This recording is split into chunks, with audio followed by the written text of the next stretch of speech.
Okay दोस्तों, अब हम लोग एक नया टॉपिक चालू करने वाले हैं जिसका नाम है viscosity. Just like surface tension, viscosity भी एक नॉन आइडियल फ्लूइड का ही प्रॉपर्टी होती है। यह है बेसिकली हमारा जो फ्लूइड का फ्रिक्शन होता है वो। विस्कोसिटी वो है जहां पर फ्लूइड कोई भी प्रकार का रिलेटिव मोशन को रोकने का ट्राई करता है। तो ध्यान देना, यहां पर एक इंपॉर्टेंट बात है, जस्ट लाइक फ्रिक्शन, ठीक है, फ्रिक्शन की तरह ही viscous force provide shear force. shear force क्या होता है वो हम जानते हैं, टेंजेंशियल फोर्स होता है। It provides a shear force to the surface, ठीक है। विस्कोसिटी के दौरान हम लोगों का जो एजम्पशन होता है वो ये होता है, जो फ्लूइड जो होता है that is made up of very very thin layers. ये सारे के सारे जो है वो हमारा लेयर्स है, ठीक है। तो ये वाले लेयर्स अगर स्लिप करने का ट्राई करें, when two layers try to slip with respect to each other. मान लो ऊपर वाला लेयर जो है वो नीचे वाले लेयर के रेस्पेक्ट में आगे की तरफ स्लिप करना चाहेगा, यानी ये वाला जो है वो तेजी से मूव करना चाह रहा है, ये वाला जो है वो कंपैरेटिवली हमारा धीरे मूव करना चाह रहा है। तो ट्राई ये होगा जो ये रिलेटिव स्लिपिंग बंद हो, यानी ऊपर वाले लेयर के ऊपर जो नीचे वाला लेयर है वो एक पीछे की तरफ फोर्स लगाएगा, और नीचे वाले लेयर के ऊपर वाला लेयर इस तरफ एक फोर्स लगाएगा। तो when two layers try to slip with respect to each other, they try to oppose the relative slipping, और ये रिलेटिव स्लिपिंग को रोकने का जो ट्राई है उसी के कारण हमारा विस्कस फोर्स जो होता है वो हमारा पैदा होता है। तो ये है हमारा similarity between the solid friction and the fluid friction. But एक बात ध्यान देना, अनलाइक सॉलिड फ्रिक्शन, ठीक है, जो हमारा विस्कस फोर्स है that does not depend upon normal.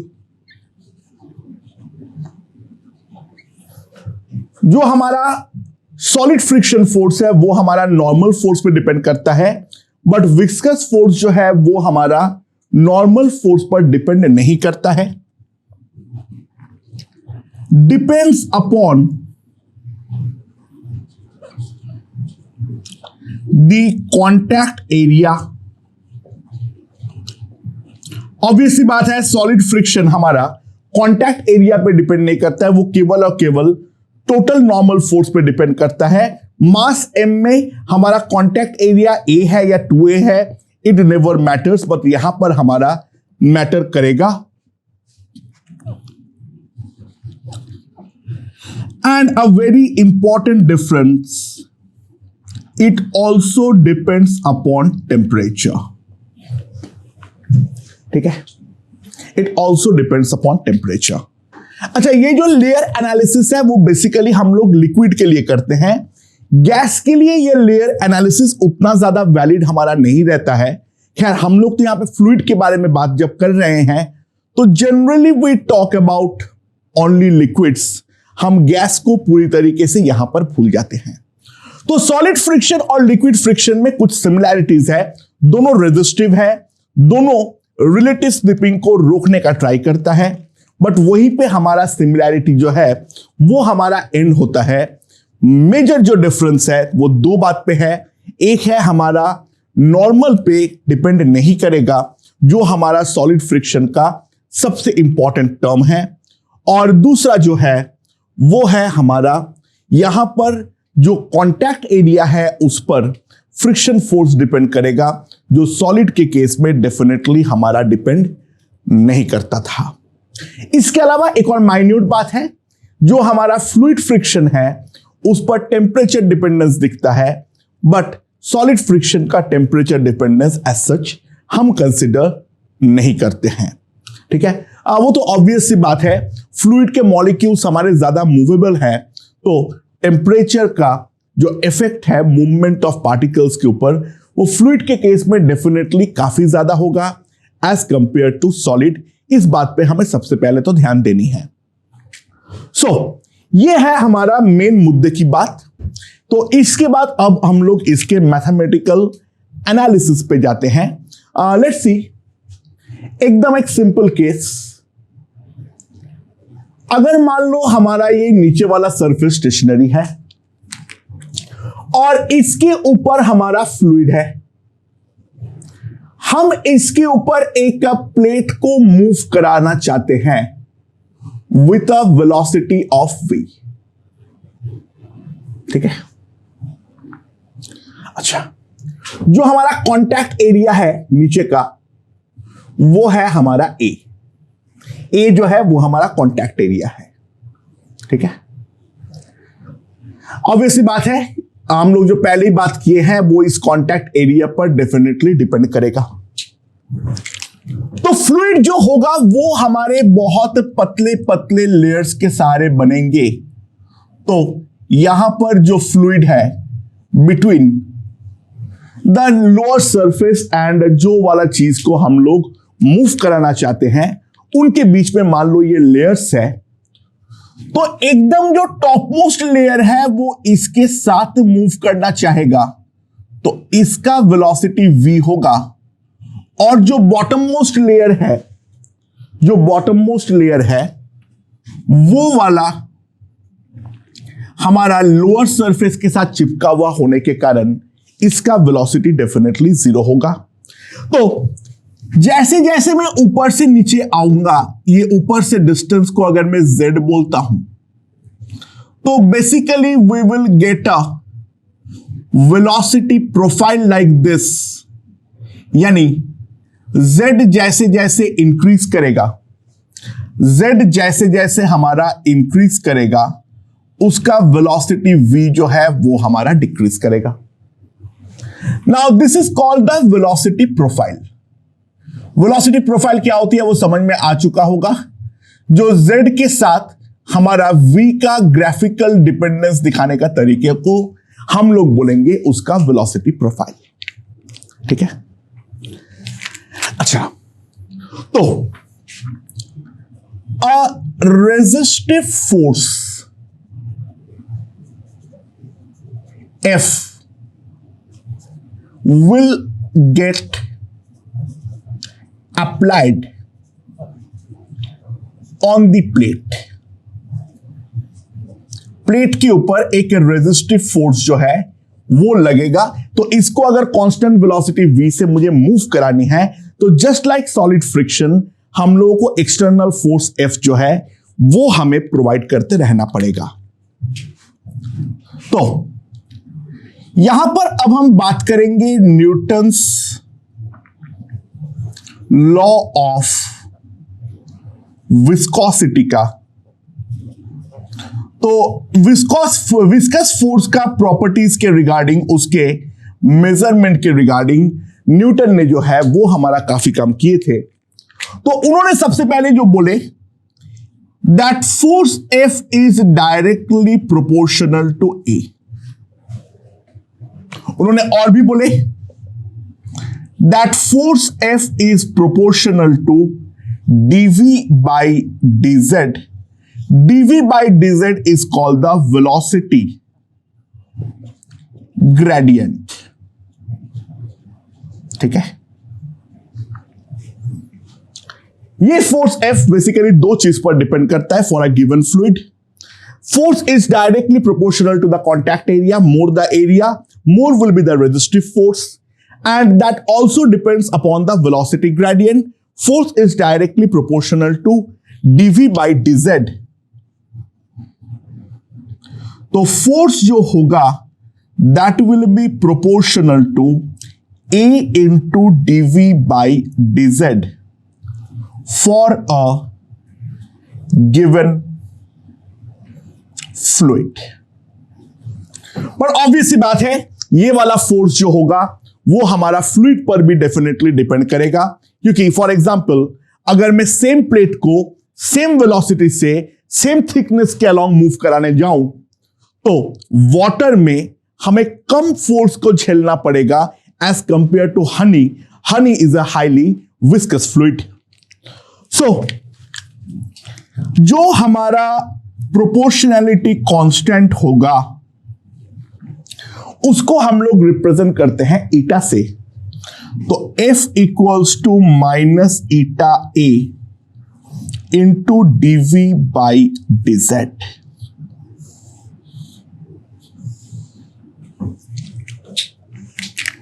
This is the Newton's law of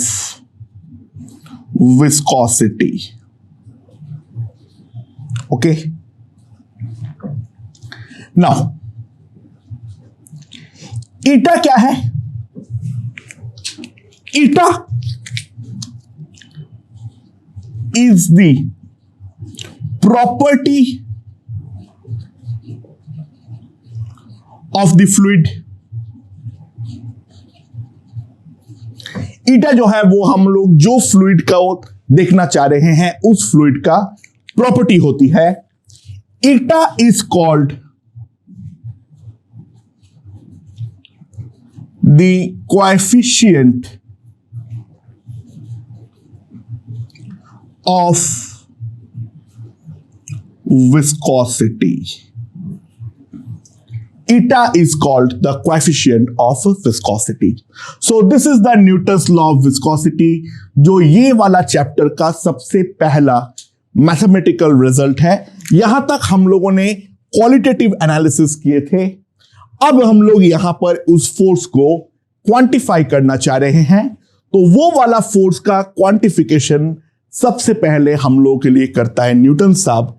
Newton साहब ये बोलते हैं जो अगर कोई plate of cross sectional area A fluid के ऊपर स्लिप करना चाह रहे हैं तो फ्लूइड जो रेजिस्टिव फोर्स लगाएगा F will be equals to minus eta A dv by dz.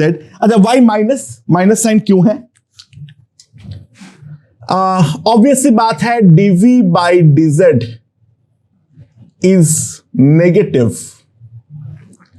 So to make it positive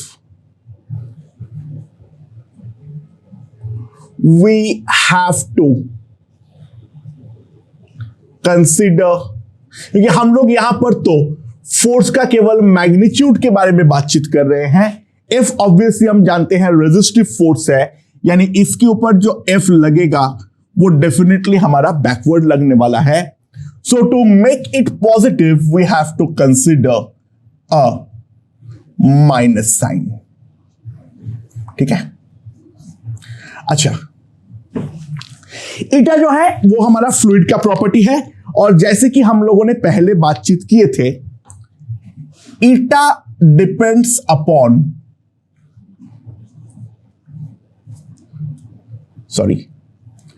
temperature.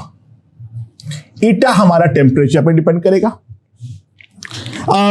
ये टेम्परेचर डिपेंडेंस गैस और लिक्विड के लिए अलग है. फॉर लिक्विड्स एक एम्पेरिकल रूल के सहारे अगर मैं देखूं, eta is a proportional to root 1/√T.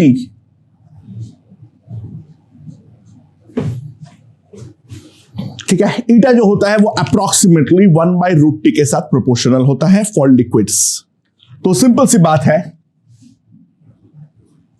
As a temperature increases viscous force जो होगा वो हमारा लिक्विड का डिक्रीज करेगा। हम देख सकते हैं गर्म करने पर कोई भी लिक्विड जो है वो हमें लेस स्टिकी नजर आते हैं, तो उसका कारण ये है उसका जो कोएफिशिएंट ऑफ विस्कोसिटी है वो हमारा डिक्रीज करता है। ठीक है, लेयर्स थोड़े डीअरेंज होते हैं और उस कारण पे लेयर्स के अंदर का डीअरेंजमेंट के कारण उनको आपस में रोकने का जो ट्राई है वो अपने आप रिड्यूस हो जाती है। सिमिलरली फॉर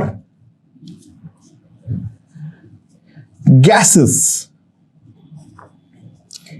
ईटा जो होता है वो टेंटेटिवली प्रोपोर्शनल होता है रूट टी के साथ।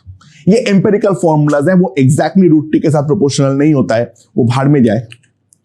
तो as temperature increases the viscous force also increases. अच्छा, गैस के केस में जो मॉलिक्यूलर कोलिजन है वो मेन रीजन होता है विस्कस फोर्स यानी विस्कस ड्रैग के लिए। तो with higher temperature the molecules have a higher velocity, जिस कारण पे जो हमारा विस्कस फोर्स है वो भी हमारा इंक्रीज कर जाता है। ठीक है, अच्छा, यूनिट ऑफ ईटा, पहले उस चीज के बारे में देख लेते हैं, यहां पर थोड़ा सा कंफ्यूजिंग है। अच्छा, फोर्स का डायमेंशन क्या होता है?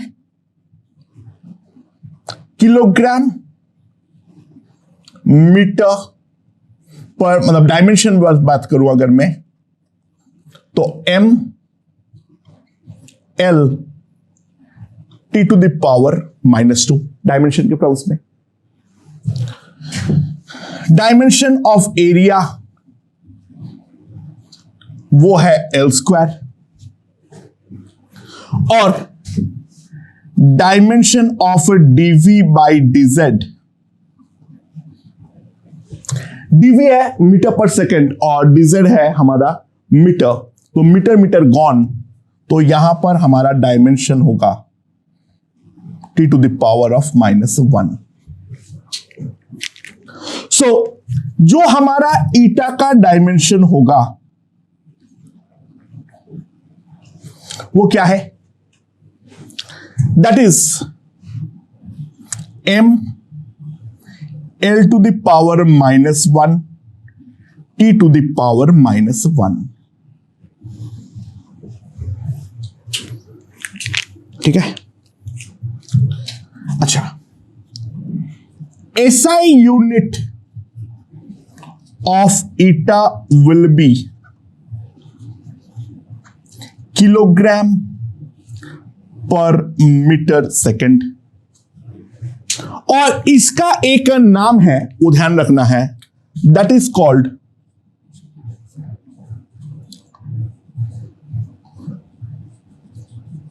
पॉइज़ुली, POISEULLI।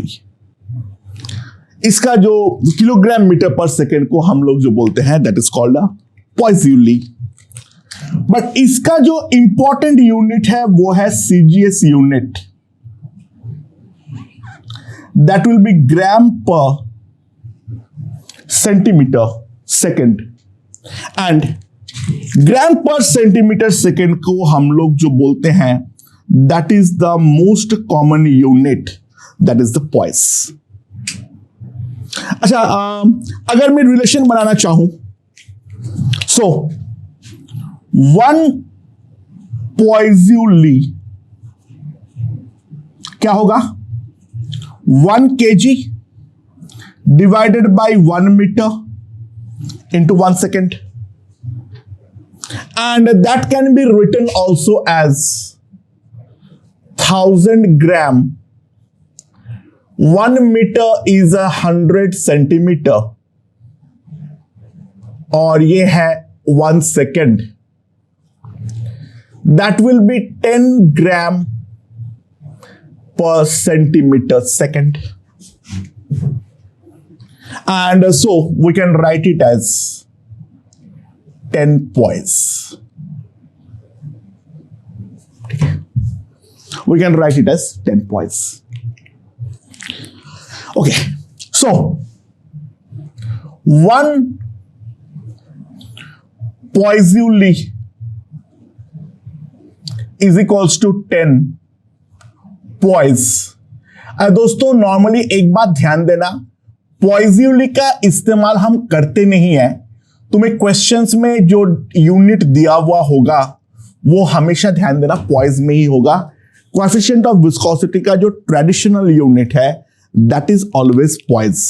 तो एसआई में अगर कन्वर्ट करना है तो पहले पॉइज को Poiseuille में कन्वर्ट करना है, बट Poiseuille हम नॉर्मली लिखते नहीं है। ऑल्सो कॉल्ड डेकापॉइज, ऑब्वियस बात है क्योंकि 10 का मल्टीपल है। तो 1 Poiseuille इक्वल्स टू 1 डेकापॉइज। तो एसआई में अगर तुम ए वी जेड सबको पुट कर रहे हो तो जो कोएफिशिएंट ऑफ विस्कोसिटी है उस कोएफिशिएंट ऑफ विस्कोसिटी को पॉइज में दिया हुआ होगा, वो तो 100% पॉइज में दिया हुआ होगा। उसको 10 से डिवाइड करने के लिए मत भूलना, मत भूलना, मत भूलना। एसआई में इसका प्रॉब्लम ये है, बाकी सारे डेटा एसआई में दिया हुआ होता है मीटर पर सेकेंड, एरिया को मीटर स्क्वायर में, बट उन्होंने कोएफिशिएंट ऑफ विस्कोसिटी का जो यूनिट है वो हर हाल पे पॉइज में ही लिखने वाला है, तो उसको Poiseuille में कन्वर्ट करना मत भूलना। तो इसीलिए मैंने बाकी कोई चैप्टर में यूनिट को लेकर ऐसा दिमाग की दही करता नहीं हूं, लेकिन क्वेश्चन में जानलेवा प्रॉब्लम क्रिएट करता है, इसीलिए यहां पर हम लोग यूनिट ऑफ ईटा को इंपॉर्टेंस के साथ देखने वाले हैं। अच्छा, इसके अलावा और एक एजम्पशन है, उस पर ध्यान दो। जनरली वी कंसीडर, अगर दिया हुआ नहीं है तो हम कंसीडर करते हैं the velocity profile to be linear. ठीक है, वेलोसिटी प्रोफाइल को हम लोग लीनियर मान लेते हैं। तो इस कारण पे जो हमारा, क्योंकि लीनियर के केस में जो हमारा इंस्टेंटेनियस रेट होगा वही हमारा एवरेज रेट भी होगा। सो dv by dz in case of linear profile can be written as a delta v upon delta z। ठीक है, ये बात मान लो। सो जो हमारा विस्कस फोर्स आएगा minus eta A delta v by delta z। ठीक है, हम जनरली यही वाला फॉर्मूला का इस्तेमाल करेंगे। अगर स्पेसिफिकली दिया हुआ नहीं होता है तो हम लोग वहां पर लीनियर प्रोफाइल ही हमेशा एज्यूम करते हैं और उसके करस्पॉन्डिंग ये वाला फॉर्मूला हम इस्तेमाल करेंगे। यानी मान लो अगर हमारे पास कोई प्लेट है जिसको मैं V0 से मूव करवा रहा हूं और प्लेट और इसके बीच में जो गैप है, ये गैप इज ये थिकनेस जो है वो है हमारा T।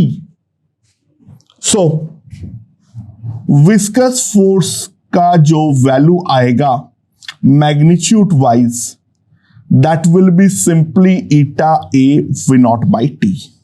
This is the working formula. लगभग 99% क्वेश्चन में यही वाला वर्किंग फॉर्मूला का हम इस्तेमाल करेंगे। ठीक है, बहुत ही रेयर सर्कमस्टेंसेस होंगे जहां पर लीनियर वेलोसिटी प्रोफाइल हमारा नहीं दिया हुआ होगा। ओके, तो अब हम लोग इस वाले जो न्यूटन्स लॉ ऑफ विस्कोसिटी है इस पार्ट के ऊपर कुछ क्वेश्चंस देखते हैं। Let's see. ओके दोस्तों, पहला क्वेश्चन देखते हैं। मेरे पास एक प्लेट है जिसको मैंने एक फ्लूइड लेयर के ऊपर रखा हूं और उसको मैं कांस्टेंट वेलोसिटी v से मूव करवाना चाहता हूं। जो फ्लूइड का कोएफिशिएंट ऑफ विस्कोसिटी है वो ईटा है, थिकनेस जो है वो t दे रखा है, कांटेक्ट एरिया ए फिक्स है। तो मैंने ये ऑब्जर्व किया, अगर मैं प्लेट को 10 मीटर पर सेकेंड का कांस्टेंट वेलोसिटी से मूव कराना चाहता हूं, तो दोस्तों मुझे जो एक्सटर्नल फोर्स लगाना पड़ रहा है वो है हमारा 10 न्यूटन। तो इसको 20 मीटर पर सेकेंड का कांस्टेंट वेलोसिटी से मूव कराने के लिए हमें एक्सटर्नली कितना फोर्स लगाना पड़ेगा, तो वो हम किस तरीके से करेंगे। दोस्तों ध्यान देना, काफी ज्यादा सिंपल है, स्ट्रेट फॉरवर्ड है। V अगर हमारा कांस्टेंट है तो व्हाट डज इट इंप्लाई, जो हमारा नेट फोर्स होना चाहिए that will be equals to 0। F जो है वो हमारा एक्सीलरेटिंग फोर्स है, और ऑब्वियस सी बात है इसके ऊपर एक पीछे की तरफ विस्कस फोर्स लगने वाला है जो हमारा रिटार्डिंग फोर्स है। तो सिंपल सी बात है, F जो होना चाहिए that will be equals to F viscous and that will be equals to eta A into V by t, जो हम लोगों ने पहले बातचीत किए हैं। तो ऑब्वियस सी बात है, हम देख सकते हैं जो F है वो प्रोपोर्शनल टू V है, क्योंकि बाकी सारे क्वांटिटी तो फिक्स है। तो F2 by F1 will be equals to V2 by V1। तो जो फोर्स हमें लगाना पड़ेगा that will be equals to this. तो जो हमारा दूसरा फोर्स होगा F2 that will be equals to 20 newton. तो 20 न्यूटन का एक्सटर्नल फोर्स लगाने पर ये हमारा 20 मीटर पर सेकेंड का कांस्टेंट वेलोसिटी से मूव करेगा। समझ में आया? काफी आसान क्वेश्चन था। तो इसी प्रोफाइल का एक दूसरा क्वेश्चन देखते हैं। हमारे पास एक इंक्लाइंड प्लेन है, समथिंग लाइक दिस, ठीक है। इंक्लाइंड प्लेन जो है वो हमारा फिक्स है। Angle of inclination is given to be equals to theta.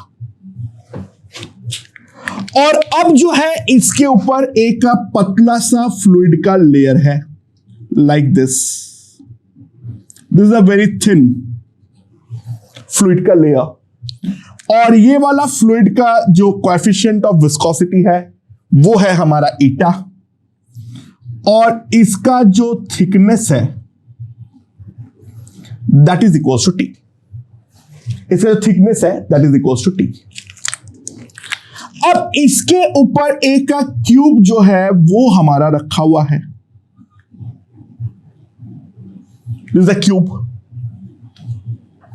Cube जो है that cube is of A cross ए, और उसका डेंसिटी जो है दैट इज इक्वल्स टू रो। जो हमारा डेंसिटी है वो हमारा रो है। तो सवाल ये है, if cube is coming down with constant velocity, अगर क्यूब जो है वो हमारा एक कांस्टेंट वेलोसिटी v से नीचे की तरफ आ रहा है, कैलकुलेट थीटा। जो हमारा एंगल ऑफ इंक्लिनेशन है वो एंगल ऑफ इंक्लिनेशन कितना होगा। अच्छा, neglect any deformation in the thickness of the film. जो हमारा फ्लूइड का लेयर है, एक्चुअली इसके नॉर्मल के कारण थोड़ा बहुत डिफॉर्मेशन होगा, वो वाला डिफॉर्मेशन को यहां पर नेग्लेक्ट करने के लिए बोला गया है। अच्छा, by the way viscous force कितना होगा जल्दी से बोल दो। इसका जो टॉप लेयर है वो V से मूव करेगा, बॉटम लेयर जो है वो हमारा स्टेशनरी होगा, तो ऑब्वियस सी बात है वो तो हमारा मूव करेगा ही नहीं। तो जो विस्कस फोर्स होगा that will be equals to eta, A is A square V square by t, और ये हमारा लगेगा अप द इंक्लाइन, ठीक है। और ये वाला विस्कस फोर्स जो है वो हमारा क्यूब के लिए एक रिटार्डिंग फोर्स की तरह बिहेव करेगा। अच्छा, मास ऑफ क्यूब कितना है वो जल्दी से बता दो। That will be equals to rho into a cube. Cube का जो मास होगा that will be simply rho into a cube. तो अगर मैं यहां पर क्यूब का फ्री बॉडी डायग्राम ड्रॉ करूं, नॉर्मल mg cos थीटा को बैलेंस करेगा, वो तो भाड़ में जाए। तो डाउन द इंक्लाइन जो फोर्स लगेगा that will be mg into sine theta, and अब द इंक्लाइन जो फोर्स लगेगा that will B viscous force. अच्छा, v जो है वो हमारा कांस्टेंट है, तो ऑब्वियस सी बात है net force along the incline that must be equals to 0। तो सिंपल सी बात है, हमारे पास जो आना चाहिए mg sin theta,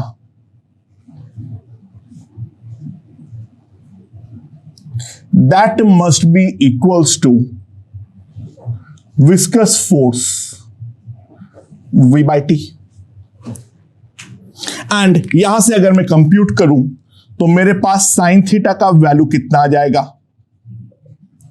that will be equals to, यहां पर तो कटेगा ई इटा we row a g T, ये हमारे पास आएगा। So the angle of inclination theta जो होना चाहिए that will be eta v by rho a g T.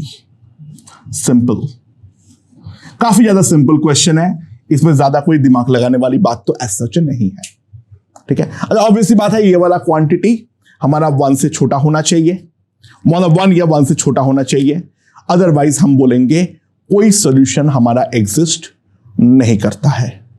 Right, अच्छा तो अब तीसरा क्वेश्चन देखते हैं क्या है। हमारे पास दो ऐसे लेयर हैं जो कि फिक्स्ड है। अब यहां पर बीच में एक इन दोनों के बीच का गैप जो है that gap is equals to h। अब बीच में हमारे पास एक प्लेट है, ये वाला प्लेट का क्रॉस सेक्शनल एरिया है a। अच्छा, इसका ऊपर वाला रीजन जो है, इसका ऊपर वाला रीजन जो है वो हमारा भरा हुआ है with a liquid of cross section coefficient of viscosity equals to η1, और जो हमारा नीचे वाले पोर्शन है, वो नीचे वाला पोर्शन जो फ्लूइड से भरा हुआ है वो है η2। मैं ये वाले प्लेट के ऊपर एक फोर्स F अप्लाई कर रहा हूं, और ये फोर्स F के कारण हमारा जो प्लेट है वो इस तरफ आगे बढ़ रहा है V से। V जो है वो हमारा कांस्टेंट है, V जो है वो हमारा कांस्टेंट है। ठीक है, तो सवाल बहुत सिंपल है, ये वाला जो डिस्टेंस है उसको मैं t बोल रहा हूं। Find t for which F applied is a minimum, F applied is a minimum, calculate the minimum force। ये हम लोग किस तरीके से निकालेंगे इसके बारे में एक बार के लिए देखते हैं। सो ऑब्वियसली बात है, ये अगर हमारा T है तो जो नीचे वाला होगा वो नीचे वाला होगा हमारा H माइनस टी। ऑब्वियस सी बात है, यहां पर विस्कस फोर्स हमारा दो जगह पर लगने वाला है। एक ऊपर वाले के रेस्पेक्ट में ये आगे बढ़ना चाह रहा है तो पीछे की तरफ लगेगा Fv1 और नीचे वाले सरफेस पे भी हमारा पीछे की तरफ लगेगा Hv2। ठीक है, Fv2। तो Fv1 का वैल्यू कितना होगा? eta1A into V by t. और जो हमारा Fv2 होगा वो कितना होगा? Fv2 हमारा कितना होगा? eta2A into V by H minus t. तो हमारा जो नेट विस्कस फोर्स होगा that will be equals to Fv1 plus Fv2, और ये कांस्टेंट वेलोसिटी से मूव कर रहा है तो जो हमारा एक्सटर्नल फोर्स होगा वही हमारा फोर्स भी होना चाहिए एक्सटर्नल। तो F will be equals to Fv1 plus Fv2, that will be equals to Av eta1 by t plus eta2 by H minus t. ये हमारे पास आएगा। तो सिंपल सी बात है, to minimise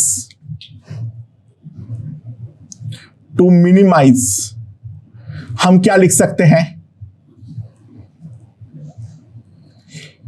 dF by dt must be equals to 0, क्योंकि ये फंक्शन ऑफ t है।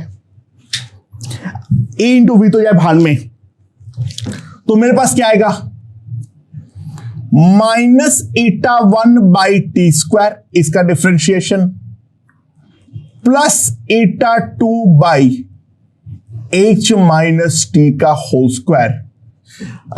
Minus minus will make it plus, क्योंकि एक माइनस तो डिफरेंशिएशन में आएगा और फिर H माइनस टी का डिफरेंशिएशन में एक माइनस आएगा, तो ये हमारा इधर चला जाएगा। तो मेरे पास ये आ जाएगा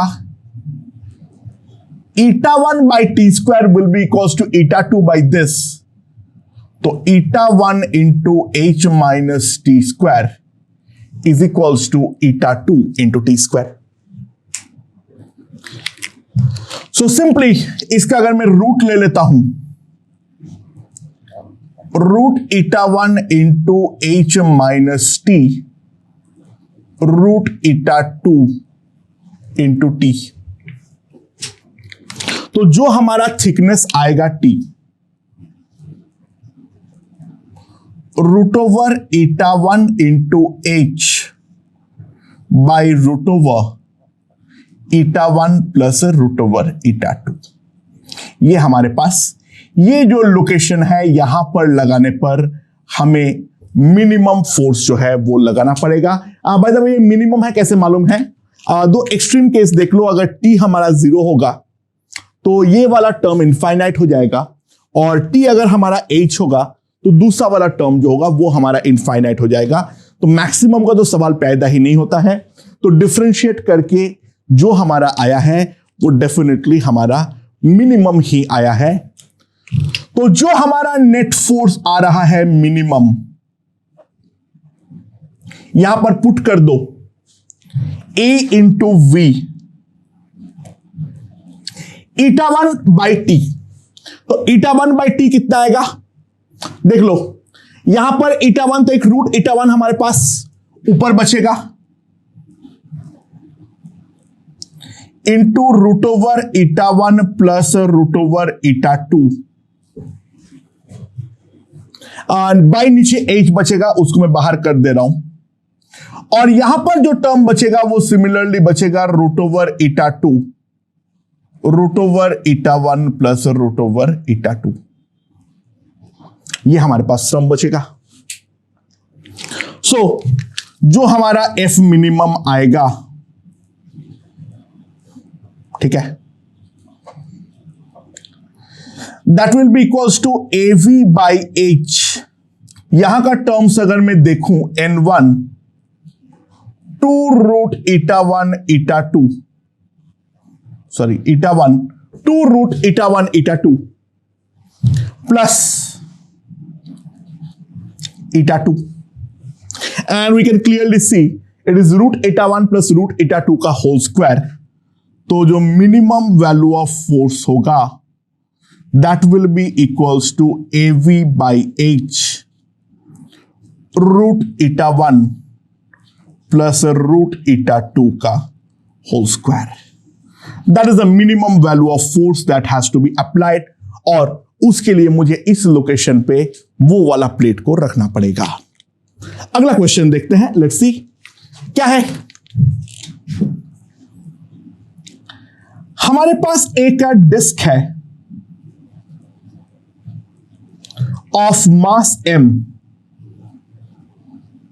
and radius equals to a। अच्छा, ये डिस्क को कैसे रखा हुआ है ध्यान देना, मैं इसका साइड व्यू दिखा रहा हूं। दिस इज माय डिस्क, यहां पर एक होल्डर है, मासलेस होल्डर है, मैं जिसके ऊपर कुछ फोर्स वगैरह लगा सकता हूं और इसके नीचे हमारा एक विस्कस फ्लूइड है जिसका कोएफिशिएंट ऑफ विस्कोसिटी है ईटा और थिकनेस जो है वो है हमारा टी। अब मैं ये डिस्क को रोटेट करना चाह रहा हूं with a constant angular velocity omega naught. तो ये ओमेगा नॉट को अगर मुझे कांस्टेंट रखना है, देखो दोस्तों ध्यान दो, अगर ओमेगा नॉट देकर मैंने छोड़ दिया तो इन दैट केस ऑब्वियस सी बात है इवेंचुअली ये हमारा रुक जाएगा, दैट्स फॉर श्योर। इवेंचुअली ये हमारा रुक जाएगा, ठीक है, दैट्स फॉर श्योर। तो अगर मुझे ओमेगा नॉट को बरकरार रखना है तो डेफिनेटली मुझे जो विस्कस फोर्स है उसका एक उल्टा रेजिस्टिव ड्रैग जो है उसका उल्टा हमें एक टॉर्क अप्लाई करना पड़ेगा। तो find tau external to keep omega naught constant.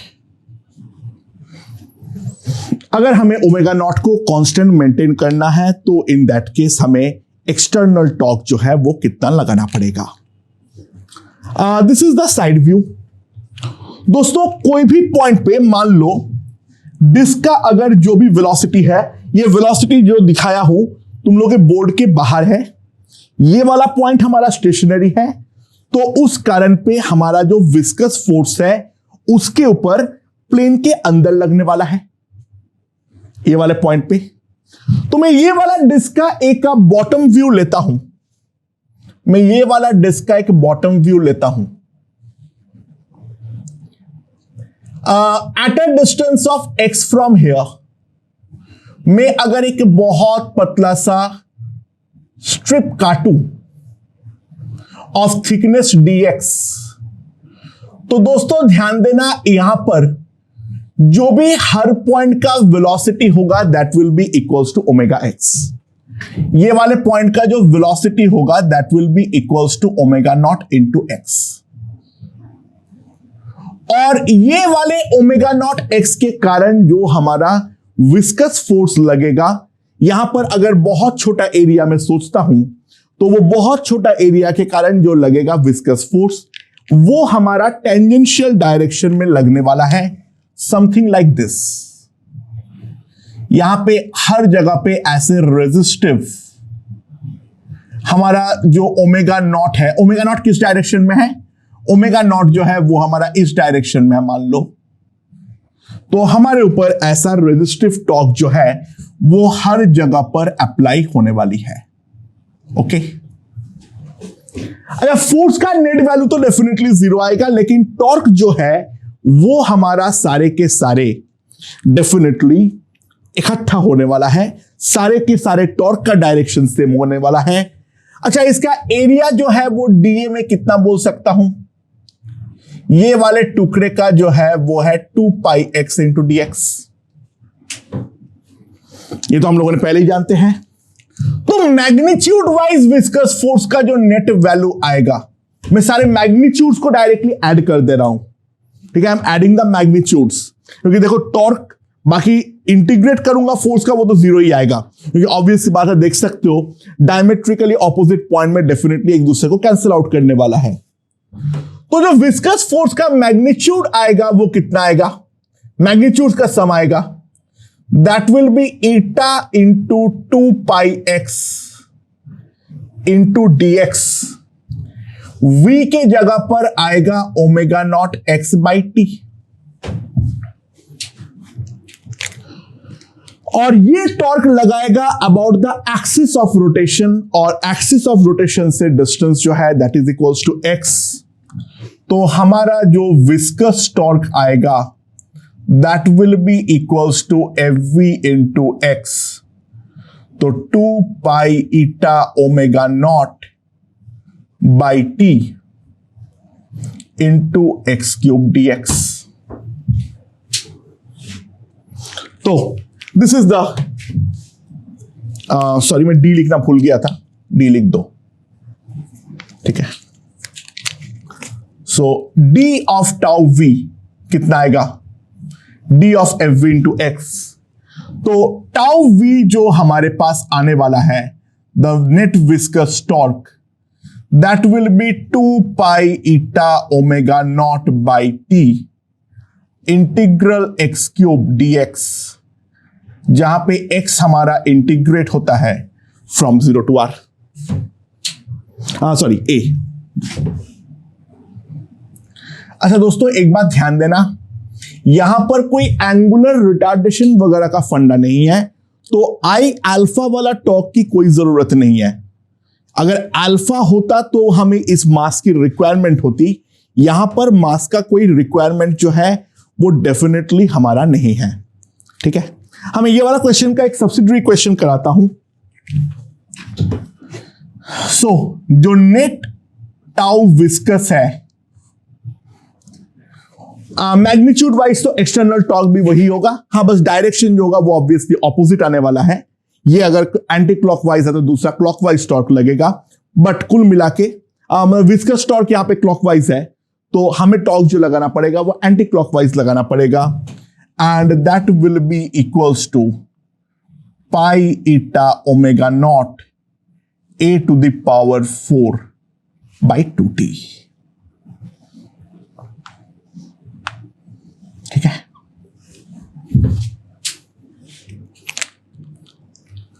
समझ में आया, राइट।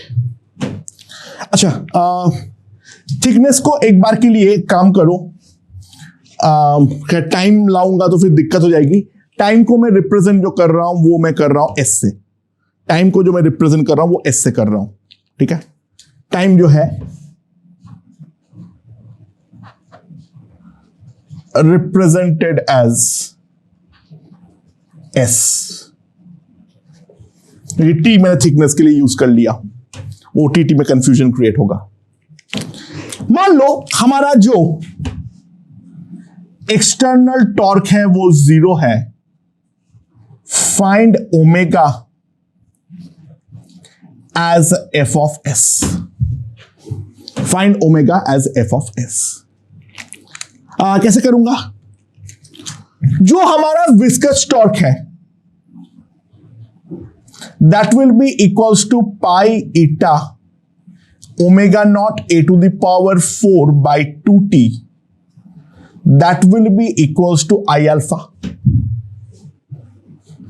और यहां पर ओमेगा नॉट के बदले ओमेगा होगा, जो कोई एक पर्टिकुलर इंस्टेंट का एंगुलर वेलोसिटी को रिप्रेजेंट करेगा, क्योंकि due to the viscous torque अगर मैं एक्सटर्नल टॉर्क को 0 अप्लाई करूंगा तो डेफिनेटली हमारा ओमेगा जो है वो हमारा डिक्रीज करता रहेगा। So m r square by 2 into alpha, that will be equals to pi eta a to the power 4 by 2t into omega. अच्छा यहां पर काट दो और 2 काट दो, तो alpha that is minus d omega by d t कितना आ जाएगा मेरे पास, pi eta a square by m t into omega. T को यहां पर रिप्रेजेंट कर रहा हूं एस से, ठीक है। So d omega by omega equals to minus pi eta a square by m t into d s. Now if I simply integrate, initially जब एस यानी टाइम हमारा 0 था तो तब ओमेगा था ओमेगा नॉट, फाइनली जब एस होगा तो तब है हमारा ओमेगा। तो सिंपली जो हमारे पास आने वाला है that omega will be equals to omega naught e to the power minus pi eta a square s divided by mt। तो दोनों प्रोफाइल के क्वेश्चंस जो है, अगर एक्सटर्नल टॉर्क लगाना है कांस्टेंट रखने के लिए तो कितना एक्सटर्नल टॉर्क लगाना है, और in the absence of external torque हमारा ओमेगा जैसे फंक्शन ऑफ टाइम डिक्रीज करेगा, वो भी हम लोग यहां पर देख सकते हैं, राइट। ओके दोस्तों, एक नॉन लीनियर वेरिएशन के ऊपर देखते हैं क्वेश्चन। यहां पर V0 से मैंने एक प्लैंक को मूव करवा रहा हूं, और यहां पर जो हमारा वेलोसिटी प्रोफाइल है वो हमें पैराबोलिक दे रखा है। This is my y axis और this the velocity axis. Velocity profile हमें यहां पर इस इक्वेशन के सहारे दिया हुआ है। It's a parabolic velocity profile. तो due to this parabolic velocity profile, अगर कोएफिशिएंट ऑफ विस्कोसिटी ईटा है तो फ्लोर पे यानी यहां पर, और जो प्लैंक है उसके ऊपर हमारा विस्कस जो ड्रैग है यानी शियर फोर्स है वो हमारा कितना लग रहा है, वो हमें निकालना है। अच्छा, बाय द वे एक बात ध्यान दो, मैं ऊपर से मेजर करूं या नीचे से मेजर करूं, वेलोसिटी ग्रेडियंट में मैग्नीट्यूड वाइज कोई डिफरेंस नहीं आएगा, केवल एक दूसरे का नेगेटिव आएगा। यानी z जो होगा that will be nothing but h minus y and dz will be equals to minus dy। तो बाकी वेलोसिटी ग्रेडियंट में और कोई डिफरेंस नहीं आएगा मैग्नीट्यूड वाइज। हम dv बाई dz के बदले dv बाई dy भी मैग्नीट्यूड के लिए तो इस्तेमाल कर ही सकते हैं, और हम जानते हैं ये हमेशा रेजिस्टिव होता है। सो जो हमारा dv बाई dy होगा वो कितना होगा, v0, this is 1 by h minus 2y upon h square. So दो जगह पर मैं निकालना चाह रहा हूं dv बाई dy। पहला है at y equals to h। तो dv by dy at y equals, मैं थोड़ा सा गड़बड़ कर दिया हूं, सॉरी, यहां पर एक ये वेलोसिटी प्रोफाइल पॉसिबल नहीं था। यहां पर आगे एक 3 ले लो ना, आगे एक 3 ले लो, ठीक है, ले लो।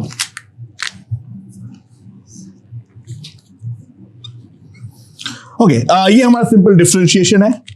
तो मैं दो जगह पे dv बाई dy निकालना चाहता हूं at y equals to h। वो कितना आएगा, minus 2h by h square. This is 2 by h। और जो हमारा dv by dy at y equals to 0 होगा, तो ये वाला टर्म 0 हो जाएगा, that will be equals to 3v0 by h। Obviously बात है, ये वाला dv बाई dy की जरूरत हमें पड़ेगी प्लैंक के लिए, और ये वाली लगेगी फ्लोर के लिए, ठीक है। सो फॉर एरिया ए दिया हुआ नहीं है, उसकी जरूरत भी नहीं है, क्योंकि हमें तो अल्टीमेटली स्ट्रेस ही निकालना है। Viscous force on the floor will be equals to eta A into the velocity gradient that will be equals to 3v naught by h। तो जो स्ट्रेस आएगा that will be force upon area A, that will be simply 3 eta v naught by h। ये हमारा floor के ऊपर stress आएगा due to the viscosity. And similarly जो हमारा ऊपर का प्लैंक है उसका एवरी प्लैंक जो आएगा that will be equals to eta a into v naught by h. तो जो हमारा विस्कस स्ट्रेस आएगा on the plank that will be simply equals to eta v naught upon h. तो stress अगर हमें निकालना बोले तो सिंपली हम फोर्स निकालेंगे, दैट फोर्स अपॉन एरिया, क्योंकि एनीहाउ ये शेयर फोर्स तो है ही है, क्योंकि ये फोर्स हमेशा टेंजेंशियल लगने वाला है। ऊपर वाले सरफेस के ऊपर पीछे की तरफ लग रहा है, नीचे वाले सरफेस के ऊपर डेफिनेटली फॉरवर्ड लगेगा, क्योंकि वो फ्लोर को मूव कराना चाहेगा अपने साथ। सो वेलोसिटी प्रोफाइल अगर हमें नॉन लीनियर भी दिया हुआ है तो इन दैट केस हमारे पास कोई प्रॉब्लम नहीं है, हम आसानी से इसको निकाल सकते हैं, राइट। ओके, अगला क्वेश्चन देखते हैं क्या बोला हुआ है इस पे। हमारे पास एक बाहर की तरफ सिलेंडर है ना, ये वाले बाहर की तरफ सिलेंडर पे ये सिलेंडर हमारा फिक्स है, इसका लेंथ जो है इस सिलेंडर का वो है हमारा L। यहां पर अंदर और एक सिलेंडर है लाइक दिस, अंदर यहां पर और एक सिलेंडर है लाइक दिस, ठीक है। ये जो हमारा अंदर का सिलेंडर है वो इस कॉमन एक्सिस के अबाउट ओमेगा नॉट से गोल गोल घूम रहा है। यहां का रेडियस है स्मॉल आर, यहां का रेडियस है कैपिटल आर, ठीक है। यहां का रेडियस है स्मॉल आर, यहां का रेडियस है कैपिटल आर। अच्छा, नाउ एक चीज बोला है, कोई भी जनरल डिस्टेंस x पे, कोई भी जनरल डिस्टेंस x पे velocity of the liquid layer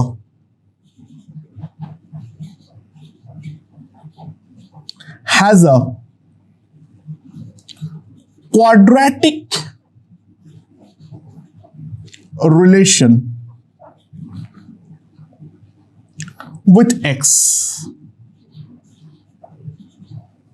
Velocity of a liquid layer has a quadratic linear relation with x।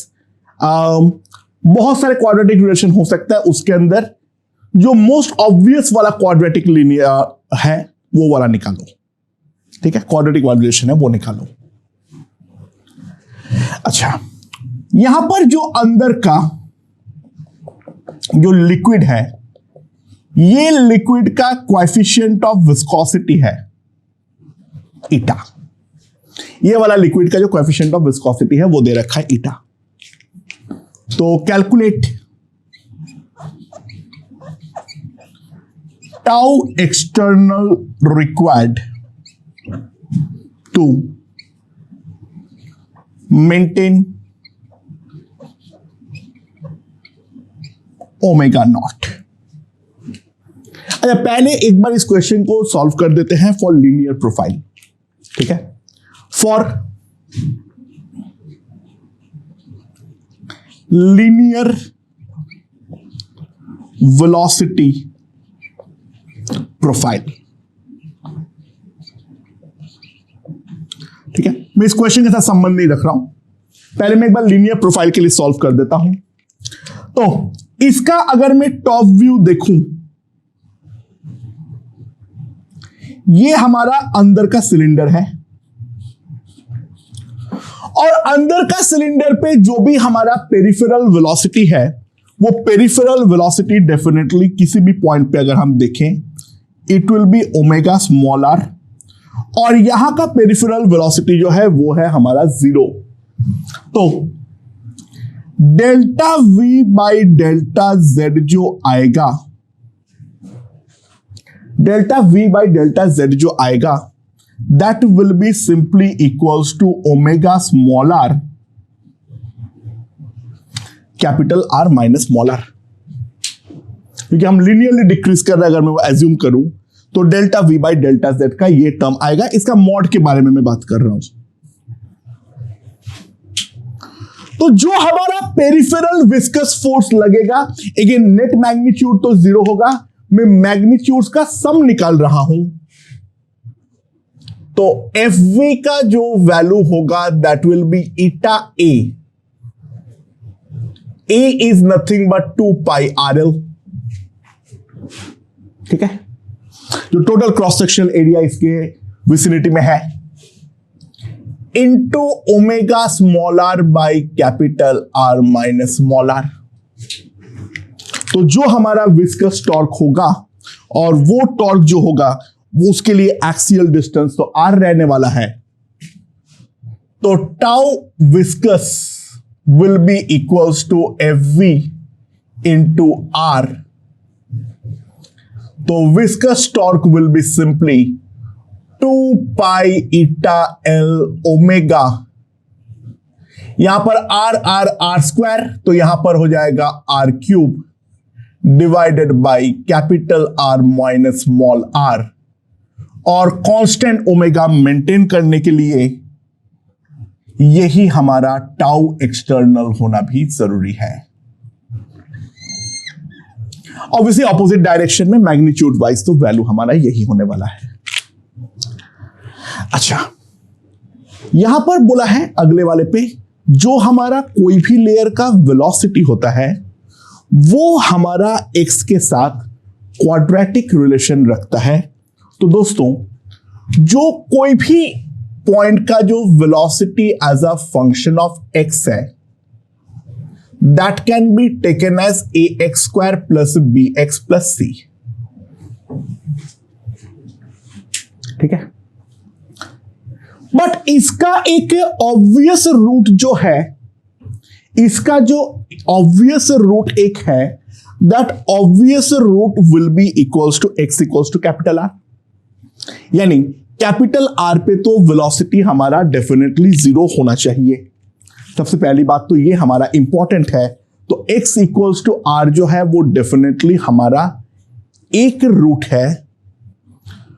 और दोस्तों, और कोई पॉइंट पर वेलोसिटी 0 हो नहीं सकता है, तो ऑब्वियस सी बात है हमारा यूनिक रूट ही जो है वो हमारा x इक्वल्स टू R ही होना चाहिए। सो R will be a repeated root। तो हम सिंपली जो velocity as a function of x है वो मैं ले सकता हूं a into x minus r का होल स्क्वायर। क्वाड्रेटिक रिलेशन बोला है इसलिए। बट एक बात तो निश्चित है, जो v स्मॉल r है that must be equals to omega naught into r। ये तो हमारा होना चाहिए।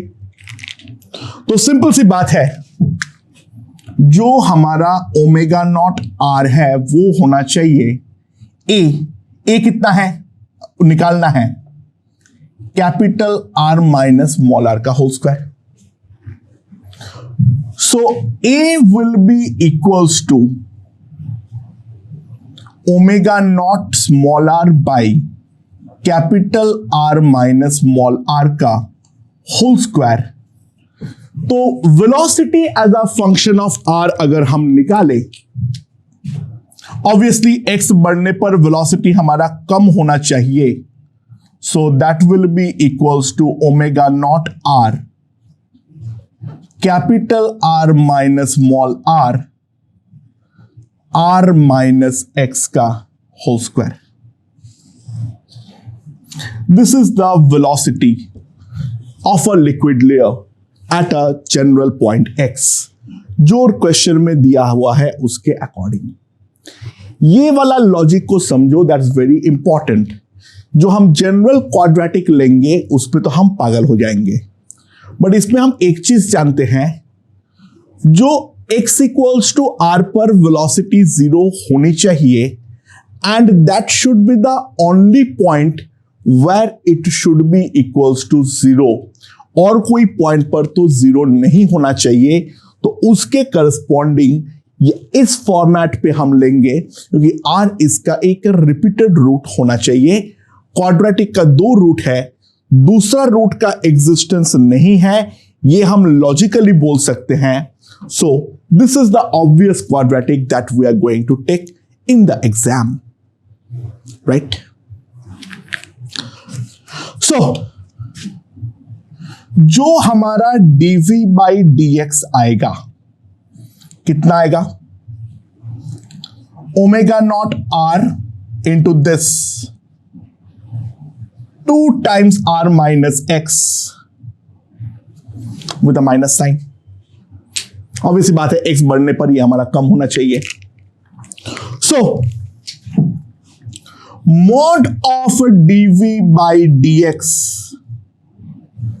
at x equals to small r, omega naught small r 2 by, अरे यार क्या लिख रहा हूं, सॉरी मैं स्क्वायर लिखना भूल गया। हाँ,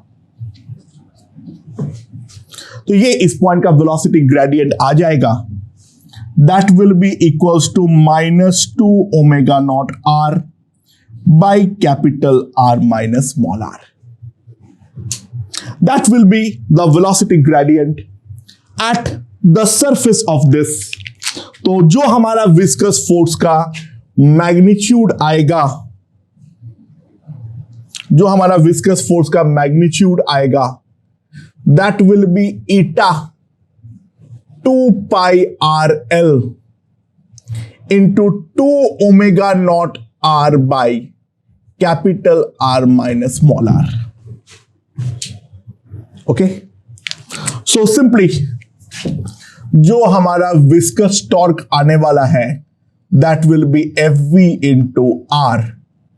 तो द विस्कस टॉर्क जो मैग्नीट्यूड वाइज टॉर्क एक्सटर्नल के भी इक्वल है, that will B 4 pi eta L omega naught r cube by capital R minus small r। अच्छा, अगर कोई इंफॉर्मेशन नहीं दिया हुआ है तो चुपचाप लीनियर प्रोफाइल मान लेना, जो हम लोगों ने पहले सॉल्व किए थे। ठीक है, यहां पर एक छोटा सा मिस्टेक है, वो करेक्ट कर लेना, ऑब्वियस मिस्टेक है, ये ओमेगा नॉट होगा। खैर, सो दोस्तों मेरे ख्याल से ये हमें समझ में आ चुका है, जो अगर इस तरीके से हमारा अंदर कोई चीज रोटेट कर रहा है, अगर कुछ नहीं बोला हुआ है तो हम लीनियर प्रोफाइल से सॉल्व कर देंगे, लेकिन अगर बोला हुआ है तो हमें नॉन लीनियर प्रोफाइल कंसिडर करना पड़ेगा ही पड़ेगा। ओके ओके दोस्तों, अगला क्वेश्चन देखते हैं। यहां पर मेरे पास एक वर्टिकल स्टील रॉड है ऑफ रेडियस a, उसके ऊपर एक मेरे पास b रेडियस का कोटिंग है, लिक्विड कोटिंग, यानी उसका जो आउटर रेडियस है वो है p। ठीक है, acceleration due to gravity g हमारा डाउनवर्ड लग रहा है, एंड ड्यू टू g ये हमारा लिक्विड जो है वो वर्टिकली नीचे की तरफ फ्लो कर रहा है। ठीक है, वर्टिकली हमारा नीचे की तरफ फ्लो कर रहा है। जो velocity as a function of r is the distance from the axis, that is given like this. तो सवाल ये है, रॉड के ऊपर विस्कस फोर्स हमारा कितना लग रहा है, पहला, और दूसरा जो हमारा लिक्विड फ्लो हो रहा है वो किस मास रेट के साथ हो रहा है, वो भी हमें निकालना चाहिए। तो हम कैसे निकालेंगे, let's see. It's very simple. जो हमारा वेलोसिटी है v, वो मैं क्या लिख सकता हूं, रो जी बी स्क्वायर बाई 2 ईटा। ये हमें देना पड़ेगा, वरना इसको निकालना जो है वो हमारे नॉलेज पे पॉसिबल नहीं है। ये आगे हम एक्चुअली निकाल सकते हैं विथ एडवांस थ्योरी, बट इसके लिए हम राइट नाउ जो है वो नहीं निकाल पाएंगे। ठीक है, अच्छा इसको मनी मन सिंपली सोच लेना, ln r minus ln a। Differentiate करना आसान होगा। तो dv बाई dr जो हमारे पास आएगा, ठीक है। अब मतलब स्टील रॉड स्टेशनरी होने के कारण लिक्विड का अगर A पर वेलोसिटी चेक करोगे वो 0 आ रहा है, जो कि आना भी चाहिए था। बट dv बाई dr जो आएगा that will be rho g b square 2 eta 1 by r minus rho g by 4 eta into 2r। So velocity gradient का वैल्यू अगर मैं चेक करूं dv by dr at r equals to a, that will come out to be rho g beta square by 2 eta a minus rho g a by 4 eta. तो मेरे पास ये आ जाएगा rho g by 4 eta a, sorry 2 eta a, that will simply come out to be equals to like this is the velocity profile। पर unit length लेने के लिए बोला है, ऑब्वियसली बात है क्रॉस सेक्शनल एरिया जो होगा वो पाई a स्क्वायर होगा, लेंथ और ये वाला जो स्लैंट एरिया होगा वो होगा 2 पाई a। सो जो हमारा विस्कस फोर्स होगा that will be eta into 2 pi a into 1 into the velocity gradient rho g by 2 pi a b square minus a square। तो जो हमारा विस्कस फोर्स आने वाला है पर unit length that will be equals to 2 gone, eta gone, a gone, तो pi rho g into b square minus a square. That is the viscous force जो हमारा रॉड के ऊपर लग रहा है। ओके, काफी सिंपल है, बस वेलोसिटी ग्रेडियंट हम लोग निकालना था, वो निकालते ही हमारा क्वेश्चन सॉल्व हो गया है। अच्छा, सेकेंड पार्ट के लिए हम लोग एक बार इसका टॉप व्यू लेते हैं। Eight a general distance of r, let us cut a small strip of a thickness dr। यहां पर वेलोसिटी मुझे मालूम है, यहां का जो dA होगा that will be equals to 2 pi r into dr। सो इसके वाले पे अंदर की तरफ जो है या बाहर की तरफ ऐसे समझ लो, कैसे भी वो तुम्हारे व्यू पे डिपेंड करता है। जो हमारा वेलोसिटी है वो अगर v है तो volume rate of flow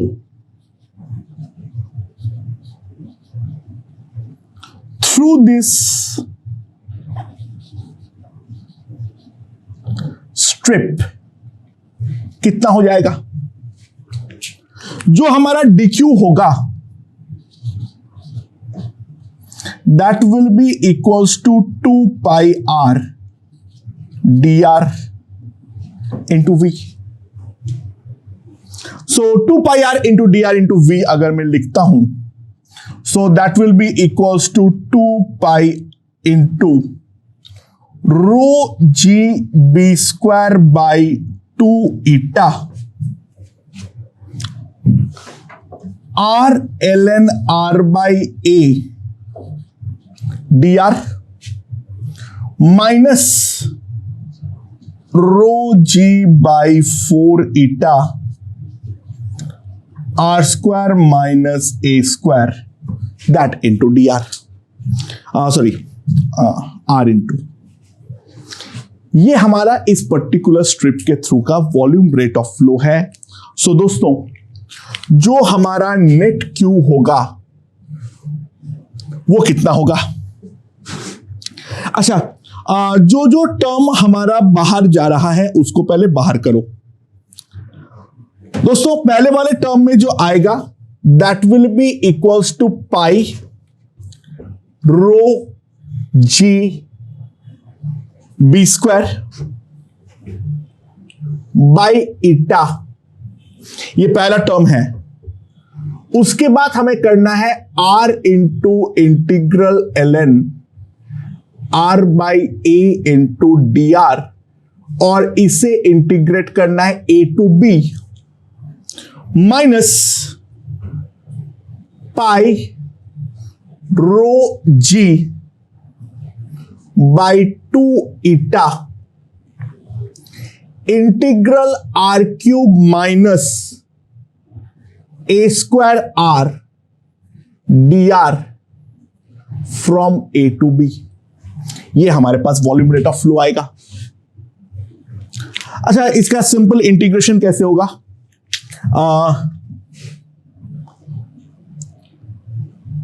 pi rho g b square upon eta.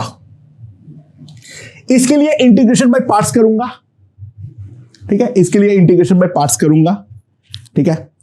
Integration by parts में आर स्क्वायर बाय 2 आएगा, तो b square minus a square by 2 into l n b by a आ जाएगा, फर्स्ट वाला term. अच्छा, उसमें दूसरे वाले पे जब मैं पुट करूंगा वहां पे क्या आएगा? सॉरी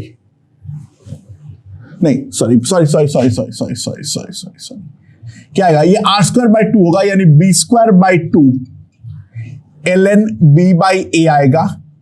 अच्छा, अगला टर्म लिखूंगा नहीं, माइनस वाला, उसका रीजन है एल एन ए बाई ए 1 होगा, वो टर्म 0 हो जाएगा। माइनस आर का इंटीग्रेशन आर स्क्वायर बाई 2, इसका डिफरेंशिएशन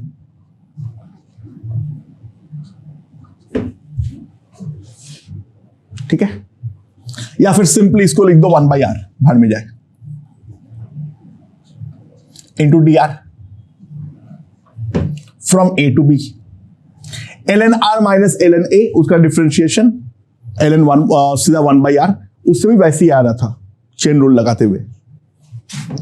और यहां का जो टर्म आएगा minus pi rho g by 2 ईटा, यहां पर अगर मैं देखूं पहले आएगा r cube by r cube d r, यानी r to the power 4 by 4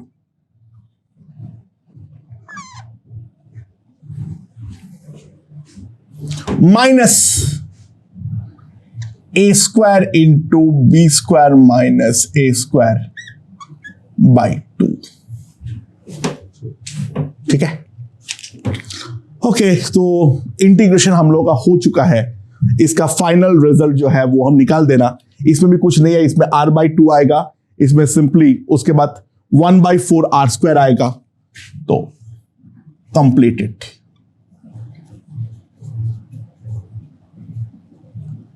row into q will give me the mass rate of flow। Density अगर मैं मल्टीप्लाई कर दूंगा, it will simply give me the mass rate of flow. तो conceptually केवल ये वाला part important था, बाकी आगे जो है वो तो केवल हमारा इंटीग्रेशन का कॉम्प्लिकेशन है, ठीक है। वो भी ज्यादा कॉम्प्लिकेटेड नहीं है, एक में सीधा बाई पार्ट्स मार दो, और दूसरा वाला तो स्ट्रेट फॉरवर्ड हमारा इंटीग्रेट हो रहा है, लिमिट पुट करने की देर है। कंप्लीट दैट इंटीग्रेशन वो करना आना चाहिए, ठीक है। That is not a part of physics, is a part of maths, ठीक है। एंड जो वॉल्यूम रेट ऑफ फ्लो है उसको डेंसिटी से मल्टीप्लाई कर दो, that will give me the mass rate of flow. Okay okay दोस्तों, तो ये वाले प्रोफाइल का लास्ट क्वेश्चन देखते हैं क्या है। हमारे पास एक कोन है, ये वाला कोन लगभग फ्लैट है, ठीक है। रेडियस है r, ये जो एंगल ये फ्लैट सर्फेसेस का बना रहा है वो थीटा हमारा एक्सट्रीमली स्मॉल है, that is very very small, वो एज्यूम कर लेना। ये कोन को अगर मुझे ओमेगा से गोल गोल घुमाना है तो इन दैट केस मुझे कितना एक्सटर्नल टॉर्क लगाना पड़ेगा। ये वाला कोन और जो फ्लैट प्लेट है उन दोनों के बीच में जो लिक्विड है उसका कोएफिशिएंट ऑफ विस्कोसिटी हमें दे रखा है ईटा, ठीक है। ये वाला इंस्ट्रूमेंट जो होता है इसको हम बोलते हैं viscometer. This instrument is used to measure the coefficient of viscosity for a given liquid. तो मैंने क्या किया, मैं at a distance of x from here एक का बहुत छोटा टुकड़ा काट रहा हूं. ध्यान देना, टुकड़ा जो हमें काटना है वो टुकड़े पे स्लैंट लेना मत भूलना, because we have to consider the area. अच्छा, ये dl कितना होगा अगर यहां का लेंथ को तुम l बोलते हो? सो ये थीटा है. So x equals to l cos theta. ठीक है, तो हमारे पास जो dx आएगा that will be equals to dl cos theta. तो इसके करस्पॉन्डिंग जो हम पतला सा स्ट्रिप काटेंगे, वो पतला सा स्ट्रिप का जो हमारा एरिया होगा dA, वो एरिया dA कितना होगा? 2 pi x into dl, that will be equals to 2 pi x dx upon cos theta. अच्छा, इस वाले टुकड़े का जो वेलोसिटी होगा वो वेलोसिटी v कितनी होगी? That will be equals to omega x. और प्लेट से यहां पर जो डिस्टेंस आएगा, ये डिस्टेंस को अगर मैं y बोलता हूं तो दोस्तों y जो है ये हमारा थीटा है. y by x equals to tan theta, तो y is equals to x tan theta. ये हम लिख सकते हैं. सो वेलोसिटी ग्रेडियंट हमारे पास क्या आएगा? वेलोसिटी ग्रेडियंट क्या आएगा? कोई भी पॉइंट पर velocity gradient is simply equals to omega x by x tan theta, that is equals to omega by tan theta. तो हमारा जो विस्कस फोर्स आने वाला है वो विस्कस फोर्स कितना आएगा? Obviously again I am talking about the magnitude only, क्योंकि नेट तो हमारा 0 हो जाएगा. That will be eta into dA, that is 2 pi x dx upon cos theta into the velocity gradient, that is omega by tan theta. तुम बोलोगे sir ये वाले question में थीटा स्मॉल का रिक्वायरमेंट कहां पे आ रहा है? यार अगर मान लो थीटा स्मॉल नहीं दिया हुआ है तो इसके करस्पॉन्डिंग तुम हाइट यानी थिकनेस क्या लेते? देखो, तुम सीधा ले रहे हो वो भी गलत है, ये टेढ़ा लोगे वो भी गलत है, यानी परपेंडिकुलर लोगे वो भी गलत है. यहां का वेलोसिटी ग्रेडियंट जब का नहीं दिया हुआ होगा, यानी अगर मान लो अंदर अगर मैं इसको थीटा को स्मॉल नहीं दूंगा तो कोन के विसिनिटी में जो हमारा पार्टिकल्स घूमेगा, जो लिक्विड घूमेगा, उसका वेलोसिटी प्रोफाइल निकालना प्रैक्टिकली इंपॉसिबल बन जाएगा. हम इसको प्रैक्टिकली फ्लैट मान रहे हैं और ये मान रहे हैं जो ये डिस्टेंस y है वो वाला चीज हम practically average height from the surface मान सकता हूं. Right, be very careful. So जो हमारा विस्कस फोर्स आएगा DFV, that will be equals to 2 pi eta omega by sine theta into x dx. ये आ जाएगा मेरे पास. एंड उसके बाद अगर हम ध्यान दें, जो इसके करस्पॉन्डिंग टॉर्क हमें लगाना पड़ेगा, इसका रेडियस जो है वो तो हमारा x है, that will be 2 pi eta omega. Sine theta को मैं प्रैक्टिकली थीटा लिख दे रहा हूं, x square into dx. So this is my d tau viscous.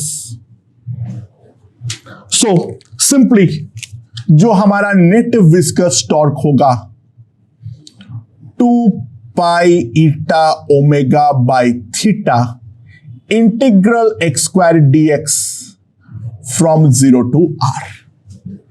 अच्छा, इस वाले क्वेश्चन में ओनली गलती होने का संभावना है, यहां पर dx मत मान लेना, दिस विल बी dl।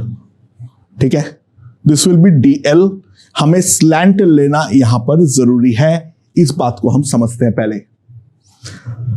जो हमारा नेट विस्कस टॉर्क होगा वही हमारा एक्सटर्नल टॉर्क भी हो जाएगा, that will be 2 pi eta omega r cube by 3 theta.